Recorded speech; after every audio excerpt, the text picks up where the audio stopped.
Let's go ahead and disassemble a PlayStation 4 Slim and show you every screw location, starting off with the HDD. There's actually a cover that slides off of this. Unfortunately, I don't know where I put it, but first you're going to start off with a Phillips head screwdriver and remove the PlayStation screw that holds the HDD in place.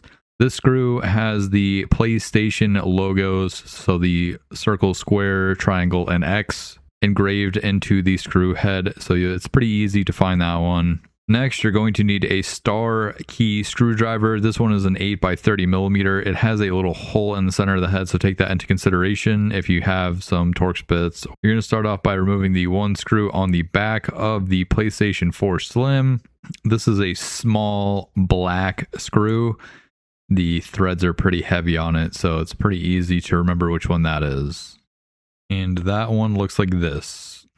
Next, we have to remove the top and bottom shell from the PlayStation 4. So I use little spudger tools. You could probably use a flathead screwdriver, although be careful so this way you don't dent or break any plastic.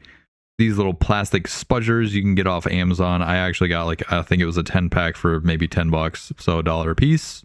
Basically what I do is just kind of start to feed that into one of the edges and then kind of slide it down to unclip the clips that hold the top of the console shell onto the mid frame. Alternatively, you could just go ahead and force one edge up and then work it out that way, but I like to use the spudger tools so this way I don't break any of the little plastic retaining clips inside. Starting off with the middle center screw. This is a long, thin screw. Looks like this as the Torx bit head. Next, we're going to remove the two screws that hold this little heat shield over the power supply. The one on the right hand side is a longer screw. The one on the left hand side is a shorter screw. Then using a Phillips head screwdriver, we're going to remove the two screws that hold the power supply in place. And these are just two small Phillips head screws. Next, we're going to remove this small screw in the middle of the console. I ended up needing a smaller Phillips head bit for this, but here is what this screw looks like. It is a very thin machine screw with a rounded head. And again, this one goes directly in the middle of the console, right near where the fan is. I'm pretty sure that holds the fan in place. The one all the way to the right hand side that holds the fan in, we're going to remove that one as well. Same as the other one that we took out. So these are both your fan screws. From there, we're just going to go ahead and remove this little heat shield.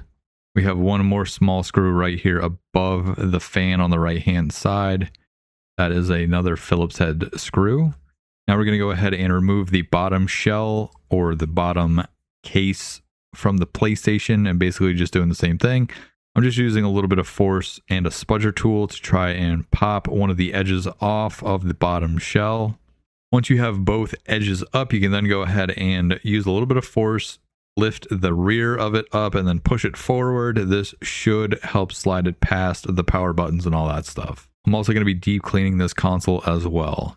Now for the fun bit, this is the internals and 900 million little small machine screws in here. So we're going to go ahead and pause this for a second. If you guys want, take a screenshot of this. This is going to be a marked location of every small black and every silver screw. This is a good visualization. This will show you where every of the black case screws and the silver case screws go. Again, these are all machine screws, so they only go into metal. They do not go into plastic. Starting off at the top, we're going to go ahead and remove a small silver screw. This holds, and I believe it's the power button and the eject button. And that little ribbon cable, you can take that screw and just pop that back into this little motherboard and set it aside. We're going to remove another small screw. This should be for the Wi-Fi itself. So this small silver screw, you can go ahead and set that to the side, disconnect your Wi-Fi antenna and move that to the side as well. I basically just keep those two screws for these small parts with the other pieces that go with them. So this way I don't have to mix them up. Using a little spudger, you can go ahead and pop the Wi-Fi antenna off. And while you're at it, you can go ahead and disconnect the fan. That's up to you, or you can wait to disconnect the fan later.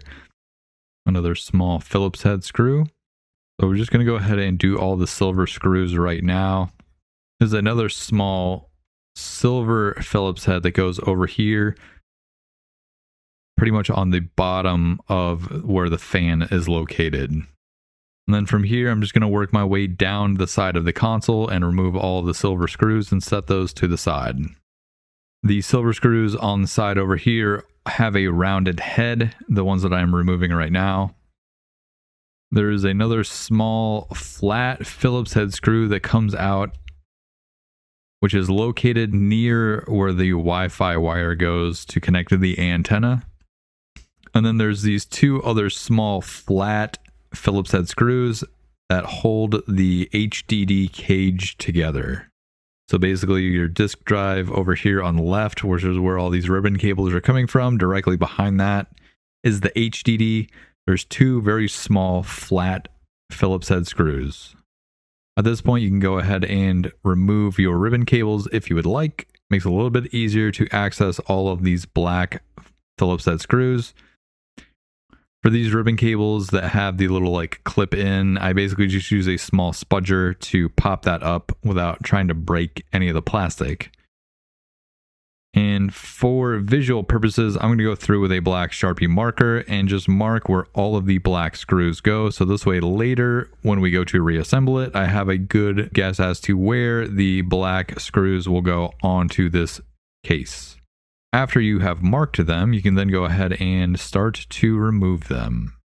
There was one more small silver screw that was located on the side. I didn't notice it. It's over here towards the front of the console. Once you're ready, you can go ahead and start removing all of these small black Phillips head screws from the case. Now with a Phillips head screwdriver, you can go ahead and remove the two screws that hold the bracket for the CPU or the APU that go through into the heatsink. These ones are pretty obvious. They look like this. They're pretty fat and round, and then it has a very small thread on the bottom. So we're going to flip the console over and remove the power supply because you can't get this heatsink on the top. It's basically this little heatsink on top here is kind of shoved underneath where the power supply goes. So I use a small spudger to just try to pry up that as much as I possibly can. Once you have that free, you can go ahead and carefully maneuver it because you will have to disconnect some wires. You can either remove the wires from the power supply or you can remove it from the actual PCB. From there, I'm going to flip the console back over and remove the motherboard from the mid frame of the console. So these fell out of the console. I'll go ahead and tell you this small round one with the two horns, this actually goes into the heatsink. Now there are a few more screws that we have to remove to get the fan out. There's a small silver screw right here located next to the disk drive. That's what this guy looks like. And another one located on the left hand side, if you're looking at it from this angle, towards the front of the console. Once you have that screw out, you can then go ahead and remove the fan. There is one screw right here that is holding the disk drive to the mid frame. There's another small silver screw. We're going to go ahead and remove that. As for the disk drive, there are two flat Phillips head screws located at the top of the drive where there's an angled bend. And those two screws look like this. They're very small, flat silver screws. Those go on the top of the disk drive. And those basically hold the cover on. Now, if you by any chance see this small spring, it gets located right here at the top of the disk drive. There's a small latch that basically holds that spring in place and then gets connected to the two black arms that basically pull the disk in and out. Now you can go ahead and remove this top cover. If you flip the disk drive over, we're going to go ahead and remove the screws on the bottom. These are all Phillips head screws. Just so you guys are aware, these are all pretty much the same size and they all have a rounded head. The one towards the back of the disk drive is a smaller flat-headed Phillips head screw. From there, you can go ahead and remove the ribbon cables from the cover on the bottom of the disk drive. You can then go ahead and pop the actual laser unit out of the disk drive if you want, if you plan on cleaning any of the stuff. Now from this portion, there's a bunch of cog gears, so we will have to remove all these.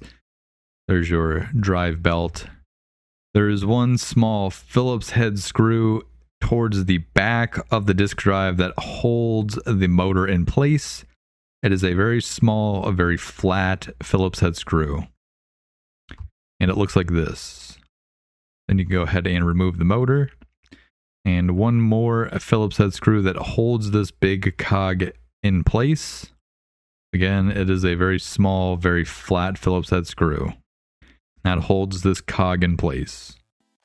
There are a few other small screws on the disk drive itself, but I'm not going to be removing those because I don't plan on breaking down the disk drive all the way to do a full deep cleaning on it. It's actually not that dirty. So if you guys like this video, go ahead, give it a thumbs up, give it a like. If you didn't like this video, also give it a thumbs up. Hit the like button, hit the subscribe button, hit all the buttons. I'm Jordan, and I'll catch you guys next time. Peace.